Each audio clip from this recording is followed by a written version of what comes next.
Nusantara. Terima kasih kepada semua sahabat kita yang singgah di Facebook, Media Maju Live Streaming dan Media Maju DC. Alright, kali ini kita ada co-host iaitu DJ Shi daripada Perak, Malaysia. Assalamualaikum DJ Shi. Ya. Waalaikumsalam warahmatullahi wabarakatuh. Bismillahirrahmanirrahim. Assalamualaikum warahmatullahi wabarakatuh kepada semua yang sedang menyaksikan live pada malam ini bersama Tuan Syukriya ya di mediamaju.com dalam segmen kita antara artis Nusantara. Selamat malam diucapkan. Apa khabar Tuan Syukri? Alhamdulillah, sama-sama sihat. Okay. Malam ini kita Tuan Syukri ada Malam ini kita ada tetamu iaitu Dato' Husin Daruhan daripada Payakumbuh, Sumatera Barat, Indonesia, dan Sam Isma daripada Kuala Lumpur. Okey.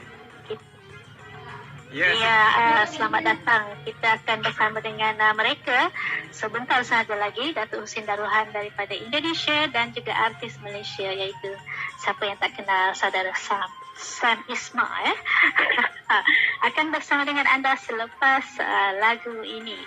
Alright, kita ketahui Dato' Husin Daruhan adalah seorang komposer dan beliau telah pun menghasilkan karyanya bertajuk Aku Tak Tahan Lagi, dan Dato' juga penulis liriknya, dan lagu itu telah diberikan pada Shi untuk rakaman vokalnya Aku Tak Tahan Lagi. Lagu tu lagu dangdut ya?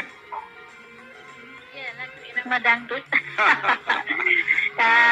Shi ucapkan jutaan terima kasih kepada saudara Dato' Husin Daruhan ya, atas kepercayaan untuk Shi cuba coverkan lagu ini. Lagu dangdut ni sebenarnya bukan satu yang mudah untuk dibawakan ya, terutamanya artis-artis daripada Indonesia memang orang kata tak boleh nak lawan lah.